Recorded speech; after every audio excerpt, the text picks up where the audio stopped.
시청자 여러분 안녕하십니까. 뉴스9의 신동욱입니다. 후쿠시마 원전 운영사인 도쿄전력이 오염수 방류 설비를 언론에 처음으로 공개했습니다. 오염수가 어떤 식으로 방류되는지 과정을 공개하고 방류 시설의 핵심인 원전 통제실까지 보여주며 안전성 입증에 주력하는 모습입니다.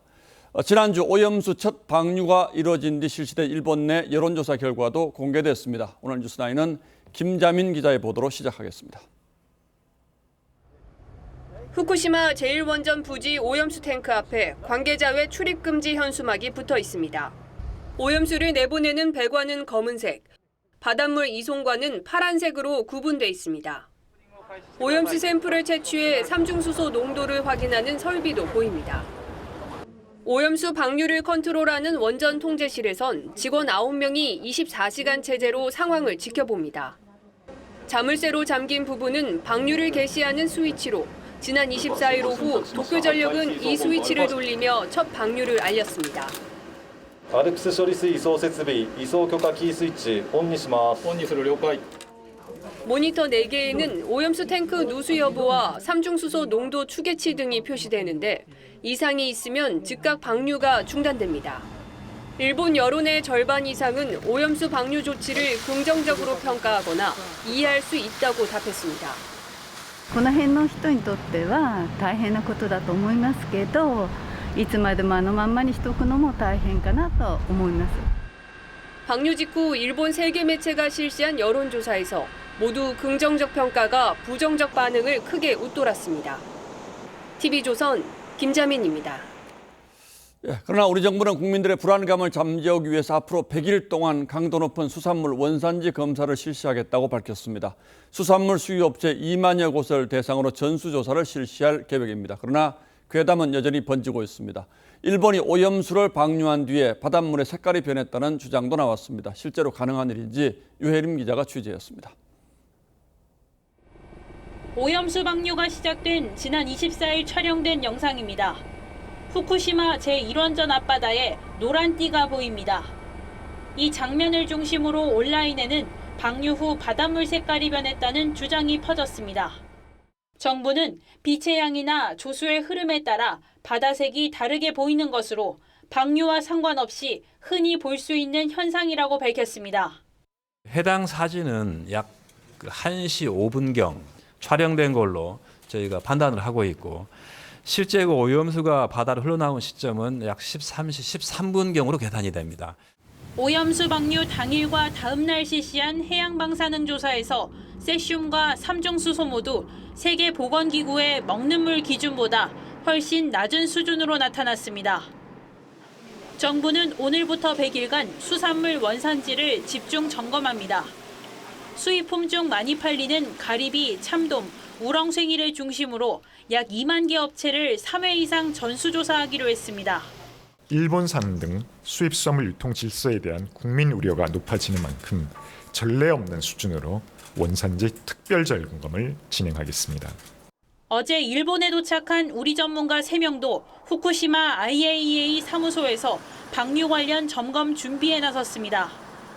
전문가들은 현지 관계자들과의 협의를 거쳐 구체적인 활동 범위를 조율할 계획입니다. TV조선 유혜림입니다.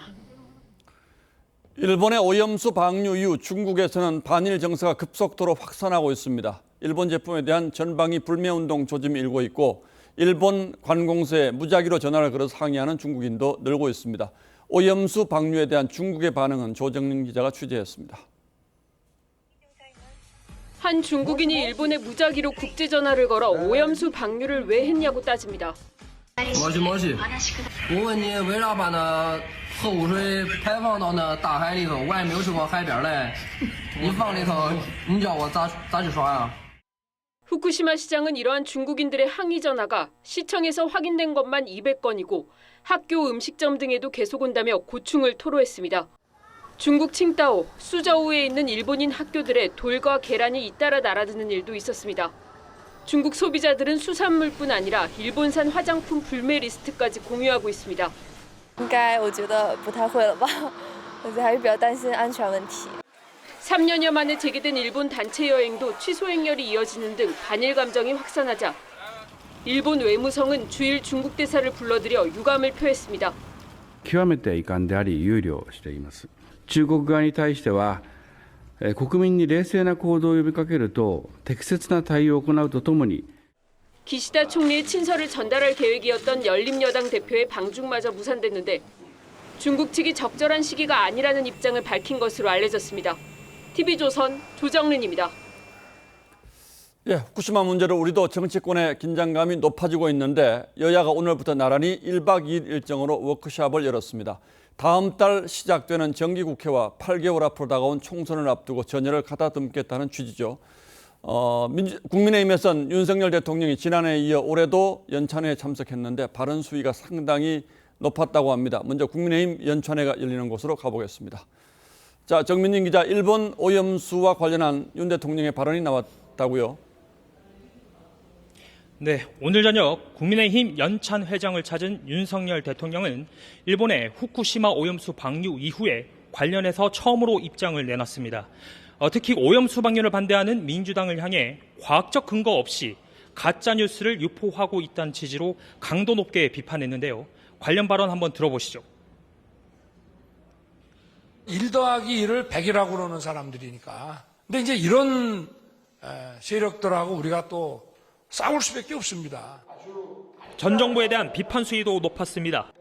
문재인 정부를 분식 회계를 한 기업에 비유하며 방만한 운영으로 나라를 거덜낼 수준까지 갔었다고 지적했습니다.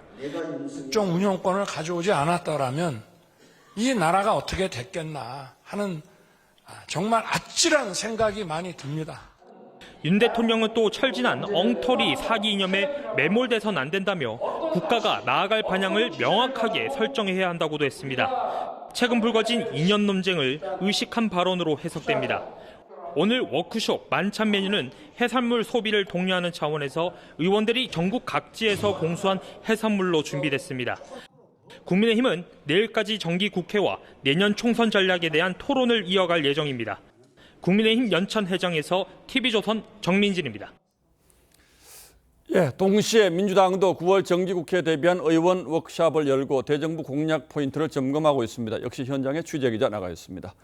이광희 기자, 민주당 워크숍에서는 주로 어떤 얘기들이 나왔을까요? 네, 역시 일본의 오염수 방류와 관련해 정부의 대응에 대한 성토가 빠지지 않았습니다.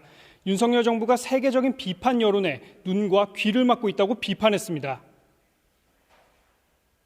막아도 부족한데 공범 소리까지 들어서야 되겠습니까? 정부의 모든 역량을 총동원할 것을 촉구합니다. 오염수 해양 투기 과정은 윤석열 정부의 독단과 독선과 독주의 국정 운영을 가장 신랄하게 보여주고 있습니다. 그러면서 다수당인 민주당이 정권의 폭주를 막고 민생 회복에 불씨를 마련하겠다고 다짐했습니다. 자유토론 시간은 이재명 체제 1년에 대한 평가와 사법 리스크 대응 방안도 거론됐습니다. 지난 16일 지도부 총사퇴를 주장했던 서른 의원은 이재명 대표가 심청이처럼 인당수에 빠져야 왕비가 될 수 있다며 또다시 사퇴론을 꺼내들었습니다. 반면 양경숙 의원은 이 대표에게 다시 구속영장이 청구될 경우 당론으로 체포동의안을 부결해야 한다면서 반박했습니다. 이 대표는 지난 1년에 대해 국민 기대에 부응했는지 돌아보면 아쉽다며 이유를 막론하고 큰 책임을 느낀다고 말했습니다. 민주당은 내일까지 향후 정기국회와 내년 총선 대책을 논의한 뒤 그 결과를 담은 결의문을 발표할 예정입니다. 민주당 워크숍 현장에서 TV조선 이광입니다. 예, 그리고 하나가 더 있습니다. 역사 논쟁이 이념 논쟁으로 번지며 여야 간 그리고 전현 정부 간 공방이 격해지고 있습니다. 육군사관학교가 무장 독립운동가였던 홍범도 장군의 흉상을 공산주의 경력을 이유로 이전하려고 하자 국방부도 청사 앞에 있는 홍범도 장군 흉상 이전을 검토하기 시작했습니다. 그러자 이종찬 광복회장이 나서서 국방장관의 사퇴를 촉구하는 등 여권 내에서도 우려의 목소리가 나오고 있습니다. 지금부터는 이 문제를 집중적으로 짚어보겠습니다. 먼저 윤동빈 기자가 보도합니다. 국방부 청사 앞에는 이렇게 무장투쟁을 벌였던 독립운동가들의 흉상이 서 있습니다. 윤봉길, 이봉창, 안중근, 박승환 옆에 여천 홍범도 장군의 흉상이 서 있는데 국방부는 이 홍범도 장군의 흉상을 이전하는 계획을 검토하고 있습니다. 이틀 전엔 육군사관학교가 홍범도 흉상을 독립기념관으로 이전하겠다고 했는데 국방부와 육사는 홍 장군의 소련 공산당 가입 이력을 문제 삼았습니다. 홍범도 장군과 관련돼서 공산당 입당 또는 그와 관련된 활동 이런 부분이 지적되고 있어서 특히 소련이 한국 독립군을 학살했던 자유시 참변 때 생존포로 50명을 판결하는 재판에 재판위원으로 참가한 행적검증이 필요하다고 했습니다. 그러자 이종찬 광복회장은 반역사적이라며 흉상 이전 반대 입장을 분명히 했습니다. 이종섭 국방장관을 향해선 스스로 판단할 능력이 없다며 사퇴를 요구했습니다. 민주당도 국군의 정체성을 부정했다고 비판했습니다. 독립운동의 자랑스러운 역사를 지우는 반역사적, 반민족적 폭거입니다. 여당은 철거가 아닌 이전이라며 정쟁으로 몰지 말라고 했고 사안에 대한 실체를 정확히 국민들에게 말하지 않고 오로지 정쟁으로 일관하는 민주당식 선전선동이다라고 저는. 대통령실은 논란에 대한 즉답을 피했습니다. 그거는 육사하고 국방부에서 알아서 할 거예요. 대통령실에서 이래라 저래라 하는 것처럼 하는 거는 모양이 좀 좋지 못한 것 같아요. TV조선 윤동빈입니다. 광주에서는 정율성 기념공원 반대 목소리가 커지고 있습니다. 광주시 보훈단체와 4.19, 5.18 기념단체까지 적절치 못한 일이라며 광주시의 계획 철회를 요구하고 나섰고 박민식 보훈부 장관은 직을 걸고 공원 조성을 막겠다고 밝혔습니다. 중공군으로 한국전에 참전한 정율성이 조선 궁정악보를 가져갔는데 나중에 우리 정부가 되돌려 받은 사실도 드러났습니다. 이태형 기자가 취재했습니다. 참전 영웅들을 모욕하는 광주시는 모든 기념 사업을 즉각 철회하라! 광주시청 앞에선 상위 군경회 등 보훈단체의 정율성 공원 반대 집회가 하루 종일 이어졌습니다. 북한의 연평도 포격 당시 전사한 광주 출신 서정화사의 모친도 참석했습니다. 광주 정신은 공산주의자를 기념하는 정신이 아니고 민주주의를 숭배하는 정신이고 민주주의를 지키는 정신이고 정율성이 문화재급 자료를 중국으로 빼돌렸다는 기록도 발견됐습니다. 2017년 문재인 정부 당시 보훈처는 정율성 서훈 자료에 북한군 선전부장이었던 정율성이 한국전쟁 초기에 중공군으로 서울까지 내려왔다고 기록했는데 정율성은 이후 일사후퇴 때 북으로 돌아가면서 종묘 제례악 등 조선 궁정악보를 가져갔습니다. 이후 중국으로 귀화한 정율성이 사망한 지 20년 뒤인 1996년 중국 국적인 정율성의 부인이 한국 정부에 돌려줬습니다. 전남 순천 호남 학도병 행사에 참석한 박민식 보훈부 장관은 정율성 공원 건립을 막겠다고 했지만 정율성 그런 역사 공원 반드시 저지할 생각이고 그 부분에 대해서는 정말 2번, 3번, 100번이라도 제가 직을 걸 각오입니다. 광주시는 여전히 공원 건립 입장을 고수하고 있습니다. 광주 시민들이 뜻을 모아서 해왔던 그런 일이고 하나도 부끄럽거나 잘못됐거나 이런 사업이 아니기 때문에 이런 일은 당당하게 하는 것입니다. TV조선 이태형입니다. 예, 강기정 광주시장의 입장까지 들어보셨습니다. 이렇게 정율성 공원에 이어서 홍범도 장군 흉상 이전 논란까지 갑작스러운 역사 논쟁에 당황스러우신 분들 많으실 겁니다. 여기에 전현직 대통령까지 가세하면서 정권 간의 공방으로까지 번지고 있는데 왜 이런 논란이 벌어지고 있는지 오늘은 대통령실을 취재하는 김정우 기자에게 자세한 배경을 직접 물어봐드리겠습니다. 자, 김 기자 어서 오십시오. 자, 오늘은 뭐 논쟁이 좀 확전하는 분위기인데 이게 어디서부터 시작된 겁니까? 일단 중국인 작곡가 정율성의 이력에 대해서는 그동안 꾸준히 문제가 제기가 되었습니다만 그 문재인 정부 시절 유공자 추서를 시도한 데 이어 그 광주에 역사공원 조성이 추진되면서 최근 이를 반대하는 목소리가 커진 겁니다. 그 홍범도 장군 그 흉상도 지난 정부 때 육사에 설치가 됐는데 예. 이를 현 정부 들어서 독립기념관으로 이전하려는 과정에서 논란이 불거졌습니다. 결과적으로 과거사에 대한 이전 정부의 평가가 뒤바뀌면서 빚어진 충돌인 셈입니다. 자, 그리고 전현직 대통령들까지 가세한 건 이게 뭐 단순한 논란이 아니라 진영의 정체성과 관련된 매우 중요한 문제다. 이렇게 판단하고 있기 때문이겠죠. 네, 각자 입장을 냈는데 그 윤석열 대통령은 정율성 논란에 대해서 공산주의자의 추모공원을 통합이나 관용에 부합되는 것처럼 해석을 한다면 통합 기반 자체가 무너진다고 했습니다. 그리고 문재인 전 대통령은 그 홍범도 장군 흉상 이전에 대해서 국군의 뿌리가 독립군과 광복군에 있음을 부정하냐며 우려를 표했습니다. 예, 뭐 문재인 정부 당시에 국군의 뿌리와 관련된 논란이 있었는데 역시 이 부분을 다시 한번 강조한 거다 이렇게 봐야 되겠죠. 네, 맞습니다. 그 과거 문재인 정부 시절에 국군의 날 날짜 자체를 바꾸려는 움직임도 있었습니다. 그 10월 1일이죠.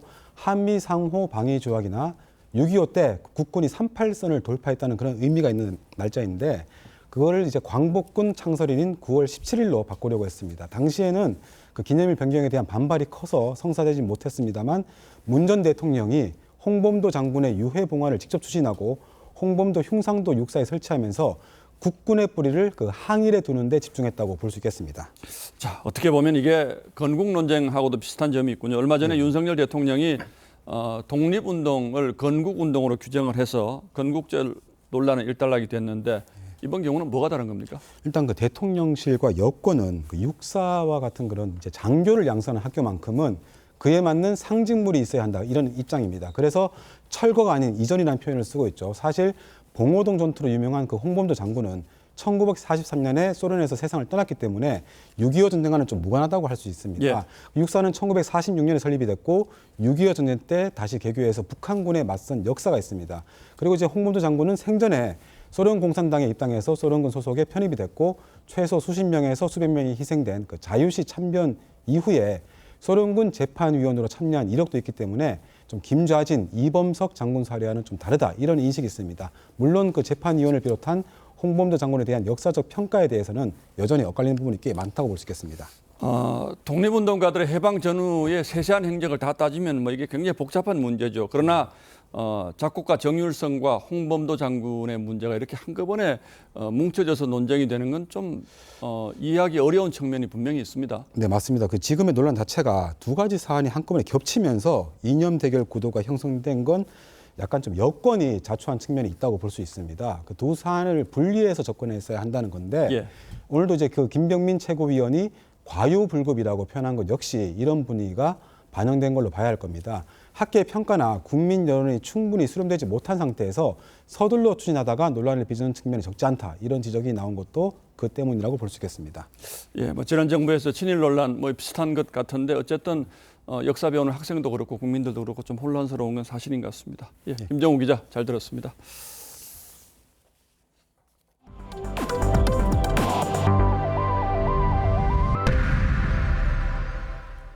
건강보험료 104억 원을 부당하게 타낸 뒤 도망 다니던 체납자가 2년 만에 덜미를 잡혔습니다. 이 건보공단이 2년 동안 추적과 잠복을 거듭한 결과인데 이들 부부가 숨어있던 집에 진입하는 것부터가 말 그대로 생난리였습니다. 돈이 없다고 버티던 체납자의 집에서는 4,600만 원의 현금 다발이 발견됐습니다. 먼저 차정승 기자가 단독 보도합니다. 건보공단 현장 징수팀이 아파트 지하주차장의 잠복 끝에 104억 원 체납자의 모습을 확인합니다. 2년간의 추적 끝에 덜미를 잡은 겁니다. 이튿날 현장 징수팀 7명이 A씨 자녀 명의 아파트로 들이닥칩니다. 네, 건강보험공단입니다. 저희 좀 경찰해주세요. 문 열어주십시오.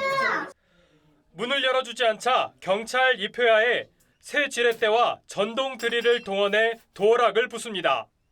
집안 곳곳을 샅샅이 뒤지자 A씨 부부가 따라다니며 방해합니다. 나는 왜 건강보험 인간들 보면 나는 진짜 이기고 올라. 못겠어요. 지금 찍었죠. 몸에 손대지 마십시오. A씨는 2005년 불법 의료 생협을 만든 뒤 2014년까지 의료기관 5곳을 설립, 운영하며 104억 원을 부당하게 타냈습니다. 사기와 의료법 위반으로 징역 3년을 살고 2021년 출소했지만 돈이 없다며 한 푼도 내지 않고 버텼습니다. 돈이 있어서 왜 안 되겠어요? 하지만 집안에선 현금 4,600만 원, 상품권 등 5천여만 원이 발견됐습니다. 공단은 나머지 103억여 원도 끝까지 추적 환수할 계획입니다. TV조선 차정승입니다. 이미 익숙한 분들도 있겠습니다만 앞서 보셨듯이 의료 생협이라는 게 있습니다. 일정 수준의 조합원과 자본금만 있으면 누구나 병원 설립이 가능한 법인입니다. 의사가 아니어도 병원 설립이 가능해지는 것으로 돈만 있다면 병원 개업이 가능한 우회로가 될 수 있는 것이기도 한데요. 의료 생협을 만든 뒤 사무장 병원을 개설하는 수법으로 빼내간 건보료가 지난 12년 동안 5,500억 원이 넘었습니다. 이어서 최은영 기자입니다. 의료생활협동조합을 탈법적인 수단으로 악용했다. 2019년 법원은 A씨 부부가 의료생협을 악용해 건보료를 부당하게 타냈다고 판결했습니다. 조합원 500인 이상, 출자금 3천만 원 이상인 의료생협을 만들면 의료인이 아니어도 병원을 개설할 수 있다는 점을 이용한 겁니다. A씨는 출자금 대부분을 대납하고 지인들을 조합원으로 모집해 의료생협을 개인 회사처럼 운영했습니다. 부부 월급으로만 1,500만 원을 받았고 법인차와 법인카드까지 사적으로 썼습니다. 불법 의료생협을 통해 사무장 병원을 운영하면서 건보료를 축내는 사례가 늘고 있습니다. 지난 12년 동안 의료생협들이 불법으로 개설한 의료기관은 357곳, 부당 수령액은 5,558억 원에 달합니다. 하지만 실제 환수액은 221억 원으로 4%도 안 됩니다. 의료 생협을 악용하는 사례가 늘고 있는데 관리 강화와 함께 적극적으로 환수를 위한 법제도 마련이 시급하다고 생각합니다. 건보공단은 특별사법경찰을 도입하면 신속한 수사로 환수율을 높일 수 있다는 입장입니다. TV조선 최은영입니다. 금융감독원은 지난주 라임자산운용에 2천억 원 횡령 혐의를 추가로 적발해서 이 수사기관에 넘겼다고 발표했었죠. 그런데 검찰이 문재인 정부 시절이던 3년 전부터 이 자료를 확보하고 있었던 것으로 파악됐습니다. 지난 3년 동안 수사를 뭉갠 것 아니냐는 의혹이 나오는데요. 윤재민 기자가 시간을 3년 전으로 돌려보겠습니다. 실시간 카지노 도박 화면을 보며 온라인으로 베팅하는 불법 아바타 카지노입니다.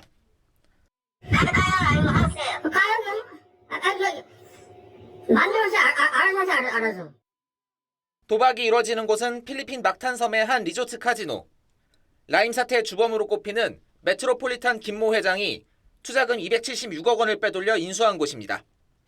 금감원은 지난 24일 라임 자산운용이 2천억 원을 횡령해 리조트 인수 등에 사용한 것을 새롭게 적발해 수사기관에 넘겼다고 발표했습니다.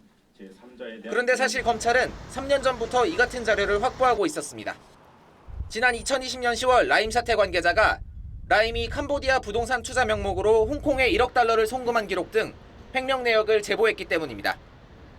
제보를 입수한 대검은 라임 사태를 수사 중이던 서울 남부지검에 넘겼지만 제보자에게 단 한 번도 사실 확인을 하지 않았습니다. 조세 피난처로 다 돈을 도피시켰다. 그래서 빨리 추적을 해서 환수를 해라. 그런 상태에서 저한테 전혀 연락이 한 번도 없었어요. 당시 남부지검은 수사를 총괄하던 박순철 지검장이 추미애 당시 장관의 수사 지휘에 반발해 정치가 검찰을 덮어버렸다며 사퇴한 상태였습니다.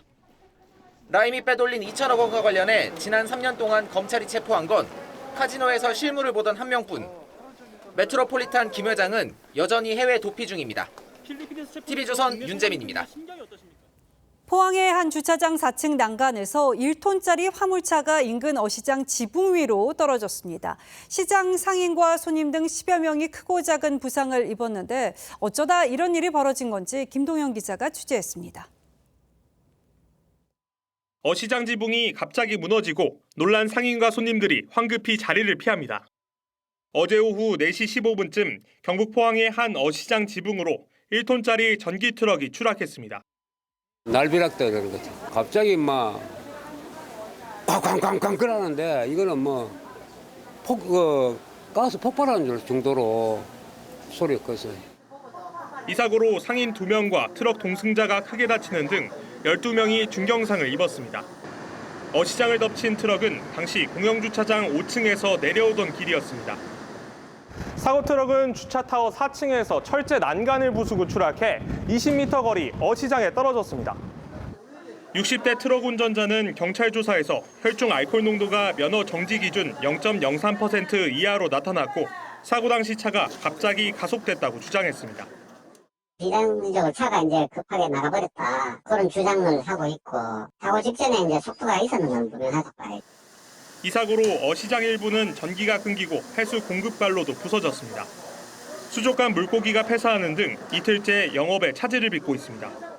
고기는 다 죽었어. 아침에 빼니까 전체가 다 죽어 다 씻고 버리러 가서 버렸어. 경찰은 블랙박스와 사고 기록 장치 분석 등을 통해 정확한 경위를 조사하고 있습니다. TV조선 김동렬입니다. 경북의 한 술집에서 흉기 난동 사건이 벌어졌습니다. 50대 남성이 옆자리 손님들에게 흉기를 휘둘러서 한 명이 숨지고 3명이 크게 다쳤는데요. 난동을 벌인 이유가 참 제 입으로 전하기 민망한 수준입니다. 이심철 기자입니다. 모자를 쓴 남성이 주머니 안에 흉기를 숨기고 술집으로 걸어갑니다.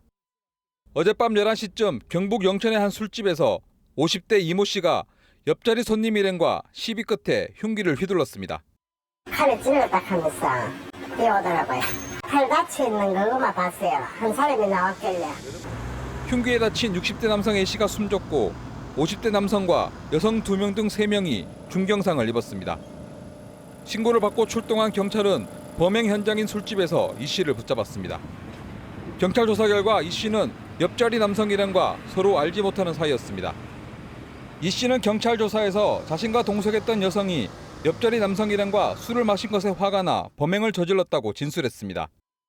일부 주민들은 E씨가 평소에도 술을 마시면 소란을 피워왔다고 안타까워합니다. 아니요, 술버릇이 안 좋으니까 사람들이 안 어울리지. 술집도 안 받아줘.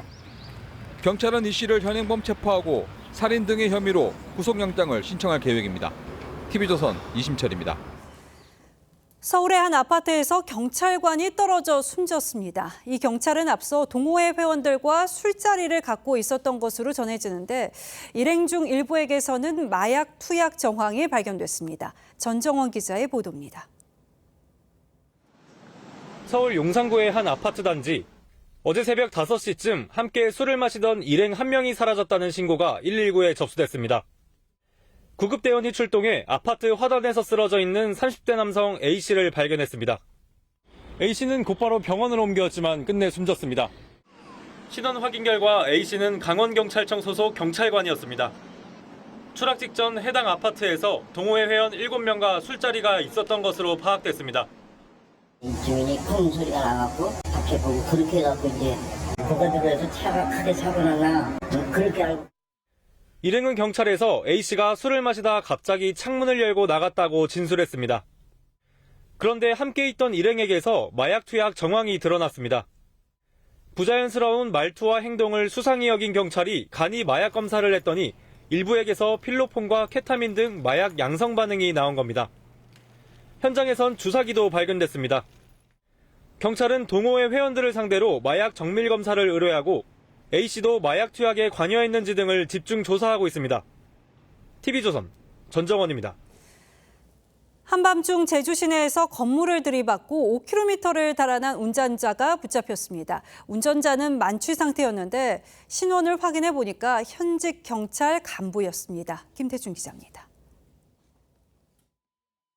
흰색 자동차가 교차로에서 중앙선을 넘더니 인도를 넘어 건물 외벽으로 돌진합니다. 후진하며 가로수까지 들이받더니 차가 부서진 채 역주행하며 달아납니다. 지난 25일 밤 9시 50분쯤 제주 시내에서 벌어진 사고 장면입니다. 인명피해는 없었지만 은행 건물 외벽이 부서지면서 사고 당시 112 신고 전화 10여 건이 잇따랐습니다. 쾅 소리가 나길래 나가봤는데 벽을 닫고 후진한 다음에 도망가셨어요. 출동한 경찰이 15분 만에 사고 현장에서 5km 정도 떨어진 곳에서 도주 차량을 붙잡았습니다. 40대 여성 운전자 A씨의 혈중 알코올 농도는 0.197%로 면허 취소 수준의 만취 상태였는데 신원을 확인해보니 제주경찰청 소속 현직 경찰 간부였습니다. 사람의 취지에 따라서 좀 약간 왔다 갔다 하는데요. 일단 3병 이상 마신 걸로는 봐야겠죠. 경찰은 A씨를 직위 해제 조치하고 경위 조사를 마친 뒤 징계위원회를 열 방침입니다. TV조선 김태준입니다. 우리나라는 4가구 중 1가구가 개나 고양이를 키울 정도로 반려동물 양육 인구 증가 추세입니다. 그에 맞는 성숙한 문화도 기대해 봅니다만 매년 버려지는 반려동물이 11만 마리로 특히 5마리 가운데 1마리는 여름 휴가철에 유기되는 것으로 집계되는데요. 올해도 다르지 않았습니다. 조윤정 기자가 유기동물 동물보호소에 다녀왔습니다. 대형견 여러 마리가 철장 안에 들어가 있습니다. 상처 입은 고양이는 따로 치료를 받습니다. 휴가철인 7, 8월 전북 군산 유기동물 보호소에는 유기된 반려동물 160마리가 들어왔습니다. 수용 정원은 400마리인데 2달 새 유기동물이 몰려들면서 개 600마리와 고양이 100마리가 함께 살고 있습니다. 상처가 많거나 노견이나 이런 아이들은 계획적으로 버린 걸로 보고 그러지 않은 아이들은 별로 없거든요. 이 1살짜리 프렌치 불독은 21일 보호소 입구에서 발견됐습니다. 버려졌다는 기억 탓인지 사람을 무서워해 걷지도 못하고 떨기만 하다 최근 조금씩 걸어다니며 적응하고 있습니다. 매년 반려동물 11만 마리가 버려지는데 5마리 중 1마리꼴로 여름 휴가철에 집중 유기됩니다.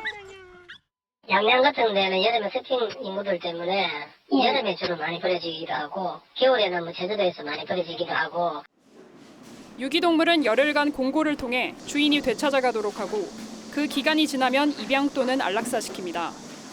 2년 전 반려동물 유기 시 300만 원 이하 벌금을 물리도록 동물보호법이 강화됐지만 버려지는 반려동물 수는 좀처럼 줄지 않습니다. TV조선 조윤정입니다. 결혼과 출산에 대한 청년들의 생각을 엿볼 수 있는 여론조사 결과가 나왔습니다. 통계청이 벌인 조사인데요. 그 결과가 상대적으로 젊은 축에 속하는 제가 보기에도 꽤나 충격적입니다. 결혼을 해도 자녀가 있어야 하는 건 아니라고 생각하는 경우가 절반을 넘었습니다.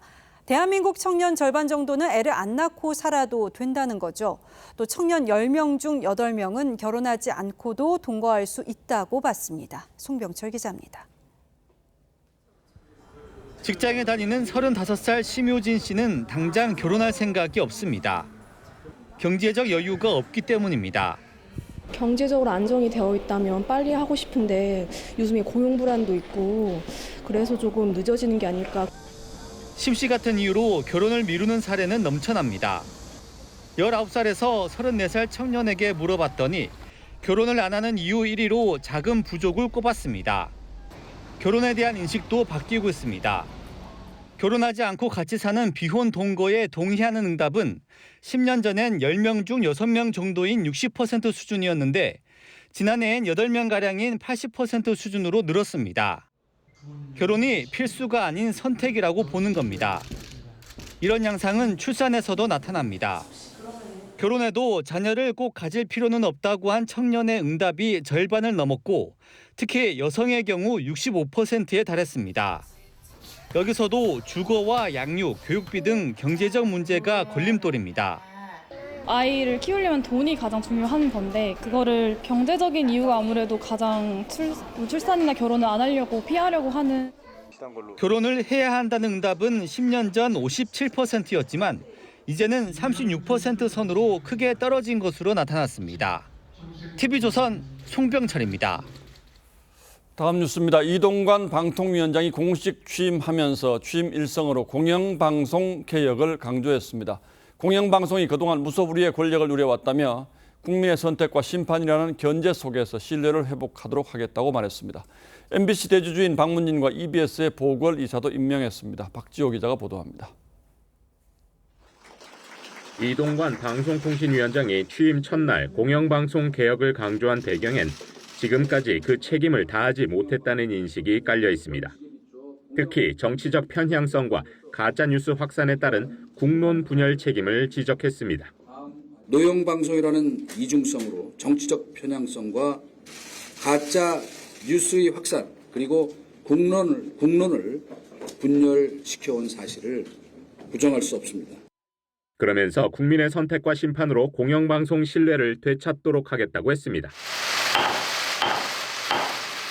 이 위원장과 이상인 상임위원 2명이 참석한 전체 회의에선 공영방송 보궐이사를 선임했습니다.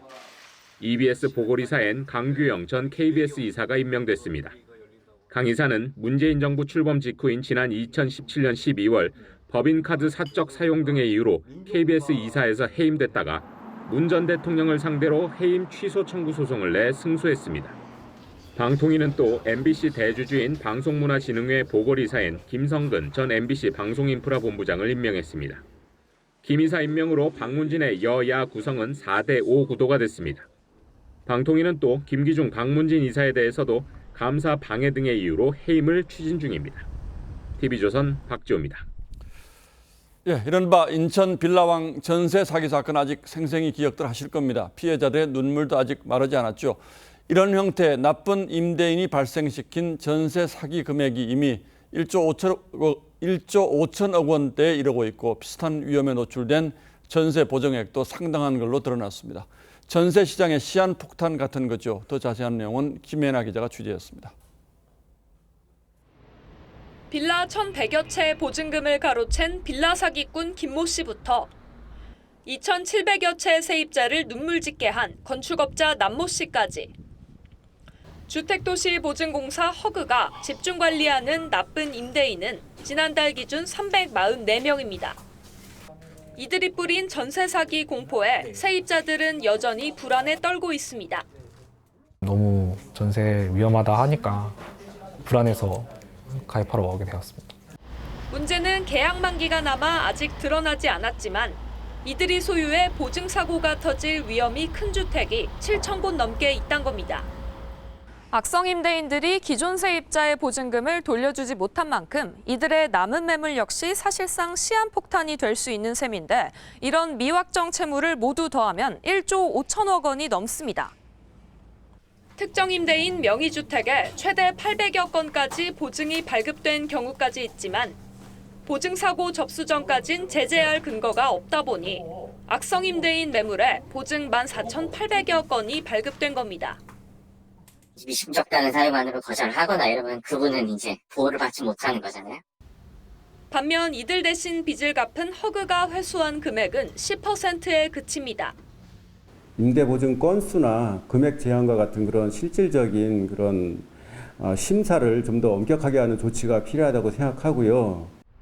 허그 재정이 악화일로를 걷는 가운데 보증 발급 기준 강화 등 대책 마련이 시급하다는 지적입니다. TV조선 김윤아입니다. 철근이 빠진 아파트 지하 주차장 붕괴 사고로 시공사인 GS건설에 정부가 영업정지 10개월 처분을 추진하고 있습니다. 업계에선 이례적인 중징계란 평가도 있지만 한편으론 실효성 없는 징계라는 반론도 만만치가 않죠. 오늘은 그 논란을 따져보겠습니다. 자, 홍영 기자, 일단 영업정지 10개월 대단히 큰 징계로 보이는데 이렇게 되면 어떻게 됩니까? 네, 어제 국토교통부는 GS건설 컨소시엄에 최고 수위인 영업정지 8개월을 내리고 서울시에 추가로 2개월 처분을 요청하기로 했는데요. 이 영업정지 기간에는 공공사업 입찰에 참가할 수 없고 민간 수주도 할 수 없습니다. 다만 기존에 수주한 사업은 그대로 진행합니다. 이 정도는 어떤 정도의 징계로 볼 수 있습니까? 네, 인명피해가 없었던 점을 감안하면 최대치의 징계입니다. 2년 전 광주 학동 철거 건물 붕괴 사고는 9명이 숨졌는데요. 당시 현대산업개발은 부실 시공 혐의로 8개월, 이 하도급 업체 관리 소홀로 또 8개월 영업정지 처분을 받았습니다. 예. 또 지난해 1월 6명이 숨진 광주 화정 아이파크 붕괴 사고는 1년 반이 지나도록 서울시의 행정처분 결과가 나오지 않고 있습니다. 이 당시에는 국토부가 관할 지자체에 징계 요구만 할 수 있었는데 그 뒤 시행령을 바꿔서 이번에는 장관 직권으로 징계를 내린 겁니다. 자, 그렇게 됐군요. 영업 정지가 확정되면 곧바로 시행되는 겁니까? 네, 행정처분이 확정되더라도 실제 집행까지는 상당한 시간이 걸릴 것으로 보입니다. 이 건설사마다 영업정지 처분을 무력화하는 꼼수를 쓰기 때문인데요. 이 현대산업개발의 경우 영업정지 한 건은 집행정지 가처분 소송을 제기해서 진행이 멈췄고 나머지 다른 한 건도 과징금 4억 원으로 대체됐습니다. 예, 그래서 실효성 없는 징계다 이런 얘기가 나오는 거군요. 네, 맞습니다. 그런데 이 현대산업개발 사례를 계기로 지난 5월부터 법이 좀 바뀌었는데요. 앞으로는 부실공사로 영업정지 처분을 받으면 이 과징금으로 대신할 수 없습니다. 다만 영업정지 처분이 확정되면 브랜드 이미지에 타격이 큰 만큼 GS건설 역시 효력정지 소송으로 맞설 가능성이 큽니다. 예. 영업정지를 내리게 되면 행정소송으로는 행정심판을 통해서 나중에 그 기간이 짧아지는 꼴이 되거든요. 그래서 건설사의 구조적인 문제가 개선되지 않으면 안 된다고 봐요. 자, 그런데 핵심은 LH인데 LH는 왜 징계에서 쏙 빠졌습니까? 네, 안 그래도 그런 지적이 나오자 원희룡 장관은 이 LH가 가장 엄정한 처분을 받게 될 거라며 LH의 책임을 따로 묻겠다고 했습니다. 하지만 건설관련법상 행정처분과 형사처벌 대상에서 발주처는 빠져 있는데요. 이런 부분도 앞으로 정부와 정치권이 개선해야 할 점입니다. 건설산업기본법, 건설기술진흥법 다 발주자에 대해서는 의무 규정만 있고 의무를 이행하지 않았을 때의 처벌 규정은 일부 몇 가지의 약한 행정 제재 말고는 없어요. 이 부분에 대한 개선의 논의가 이제는 좀 있어야 된다고 생각을 해요. 예, 이번에 정말 제대로 된 경고와 처벌이 이루어질지 언론도 더 눈 크게 뜨고 지켜봅시다. 예, 홍영 기자 잘 들었습니다.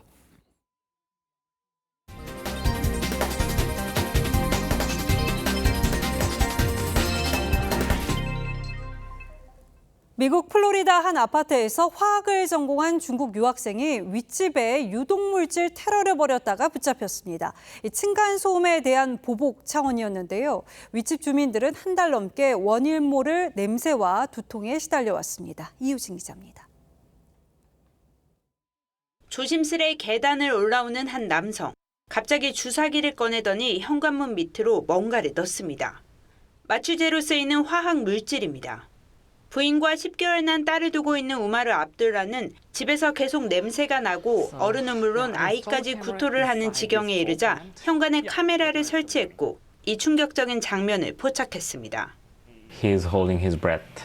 So he knows the hazardous nature of this chemical. 범행을 저지른 사람은 아랫집 남성 쉬밍리. 중국인 유학생으로 화학과 박사과정에 재학 중이었습니다. 그동안 윗집에 화장실 변기 소리가 시끄럽다며 수차례 층간소음 항의를 해왔는데 급기야 실험실에서 유독물질까지 제조해 몰래 살포한 겁니다. 오래 노출되면 의식을 잃을 위험까지 있는 물질들이었습니다. Right now I am afraid to live in any upper floors. Still it is like a trauma. 템파 경찰은 유학생 리를 스토킹과 화학물질 살포 혐의로 체포했습니다. TV조선 이유진입니다. 발매된 지 9년이 넘은 K-팝이 글로벌 음원 차트 정상에 오르는 일이 벌어졌습니다. SNS에서의 인기를 발판으로 한 결과인데요. 역주행의 주인공 가수 다이나믹 듀오를 이정민 기자가 만났습니다. 다양한 국적의 외국인들이 따라 부르는 노래.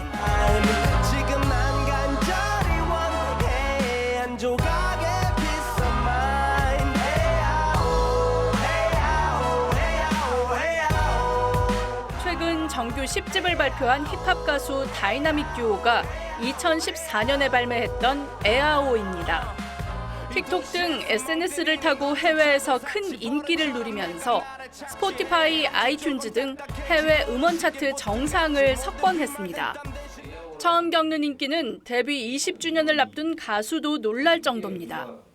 태국 차트에서 막 1위하고 그리고 글로벌리 이렇게 막 잘 돼본 적이 없는 것 같거든요.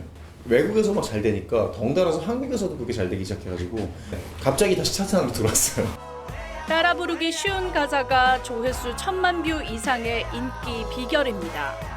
가사에 에이아오라는 부분에 의미가 없다 보니까 오히려 그 외국에 계신 분들이 따라하기 좀 쉬웠던 것 같아요. SNS와 동영상 플랫폼은 음악 재발견의 장으로 떠올랐습니다. 무대 공연 영상이 화제가 된 이후 7개월이 넘게 음원 차트 정상을 유지했던 윤하의 사건의 지평선.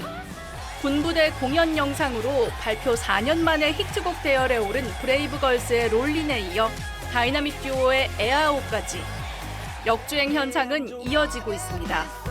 TV조선 이정민입니다.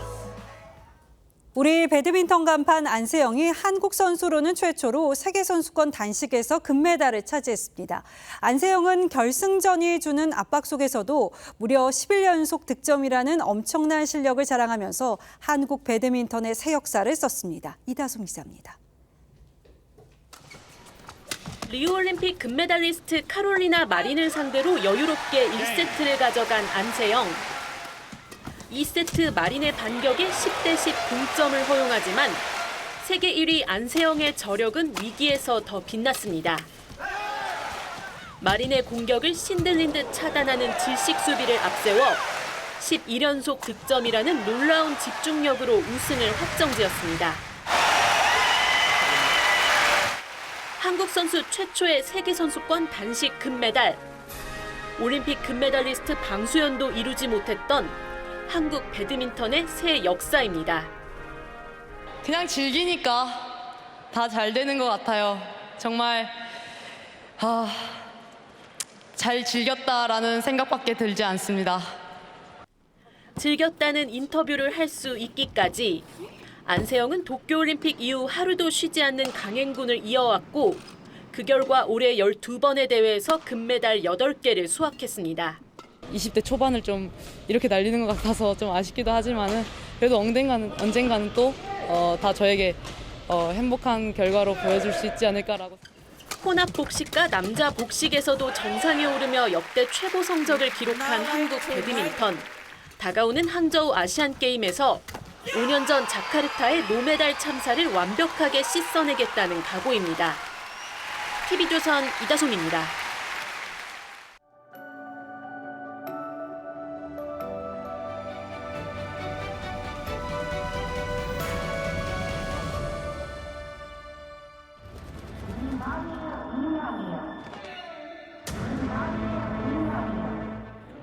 In terms of radiation, I'm told it's the equivalent of a chest X-ray. I'm pleased to report that situation in Chernobyl. 체르노빌 원자로가 폭발하자 소련의 대처는 한심했습니다. 방호복도 없이 투입된 예비군과 광부들에게 요오드가 들어간 보드카를 마시게 했죠. 방사능 물질 요오드 131이 체내에 들어올 자리를 아예 없애겠다는 것이었지만 다른 방사능에는 속수무책이었습니다. 30여 년이 흘러 체르노빌의 후밀로비전 원자 보드카가 이렇게 출시됐습니다. 영국의 과학자들이 영농금지구역 생태계가 회복됐다며 내세운 상품입니다. 물과 후밀의 방사능이 기준치에 훨씬 못 미치고 나머지 불순물도 증류 과정에서 희석됐다며 기자 시험회를 열었습니다. 이 프로젝트를 이끌었던 영국의 학자가 이론적으로는 후쿠시마 오염수를 마실 수 있다고 했습니다. 그의 인터뷰를 전하면서 BBC가 전문가들의 메시지는 압도적으로 방류가 안전하다는 것이라고 보도했습니다. 물론 일부 회의적인 소수 의견도 빼놓지 않았죠. 그렇듯 일단 후쿠시마 오염 처리수 방류 후 일본이 발표한 삼중 수소 수치는 정상입니다. 바닷물은 기준치의 70분의 1, 물고기는 전혀 검출되지 않았다고 했습니다. 방류를 앞두고는 이메뉴얼 주일 미국 대사의 발언이 제 눈길을 끌었습니다. 오는 31일 후쿠시마를 방문해 앞바다에 잡힌 생선을 먹겠다고 했죠. 그러면서 중국이 무모하다고 했습니다. 중국은 일본 수산물 수입을 전면 금지하고 불매운동과 함께 반일 감정을 터뜨리고 있습니다. 반면 EU는 일본 농수산물 전면 개방을 결정했습니다. 독일의 유력 주간지 슈피겔은 후쿠시마 생선에는 문제가 없고 프랑스 연안 물고기에 더 큰 관심을 기울여야 한다는 인터뷰를 실었습니다. 프랑스의 사후 핵연료 재처리 시설이 배출하는 방사성 물질이 훨씬 많다는 것이죠. 서해에 맞닿은 중국 원전들이 방류하는 삼중수소가 후쿠시마의 쉰배라는 분석을 빼닮았습니다. 중국과 함께 한국 좌파 진영의 비판이 특히 거세다는 보도도 눈에 띕니다. 한국인의 공포를 민주당이 정치적 동기로 이용하고 있다고 했습니다. 이재명 대표는 죽창가가 울려 펴진 주말 집회에서 핵 오염수 방류가 태평양 연안국에 대한 선전포고라며 태평양 전쟁에 비유했습니다. 그런데 정작 일본 국민은 조용한 편입니다. 방류 직후 여론조사 3건 모두 긍정평가가 부정보다 2배 안팎으로 많습니다. 오염수가 위험하다면 누구보다 막대한 피해를 입는 건 일본 국민들일 겁니다. 광우병 사태 때 미국인은 평온했던 것과도 판박이죠. 그렇듯 일본 국민 역시 바보는 아닐 겁니다. 우리 역시 선진국 대열로 한 발짝 더 나가기 위해서는 과학과 이성, 합리적 판단이 존중받는 사회를 만들어야 한다고 저는 강하게 믿습니다. 그리고 아무리 죽창가가 요란해도 우리 국민이 지닌 이성과 합리의 힘을 저는 또 믿습니다.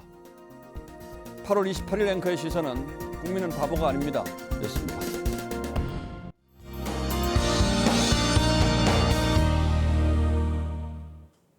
내일과 모레는 곳곳에 강한 비가 쏟아지겠습니다. 내일 오전부터 수도권과 영서 등 중부 지역을 중심으로 시간당 30mm 내외의 강한 비가 집중되겠고요. 모레는 남부와 제주에서 시간당 최대 50mm 안팎으로 매우 강한 강수가 전망됩니다. 모레까지 예상되는 비의 양은 전남 동부와 경남 서부, 제주 산간 많은 곳으로 최대 150mm 이상이 되겠고요. 전북으로 120mm 이상, 경기 북부와 강원 영서 북부로도 최대 100mm 이상의 많은 비가 내리겠습니다. 서울 등 중부 많은 곳으로도 30에서 80mm가 예상됩니다. 내일 전국에 바람이 강하게 불겠습니다. 특히나 충남 서해안에서는 더욱 강한 바람이 전망됩니다. 바다의 물결은 동해상과 서해상에서 최대 4m로 거세겠습니다. 내일 낮에는 서울이 26도 등 기온이 크게 오르지는 못하겠는데요. 반면 강릉이 31도까지 오르며 오늘보다 7도가량 높겠습니다. 남부와 제주의 비는 한 주 내내 이어지겠습니다. 일요일에는 또다시 전국에 비가 예보돼 있습니다. 날씨였습니다. 8월 28일 월요일 뉴스9는 여기서 모두 마치겠습니다. 시청해주신 여러분 고맙습니다.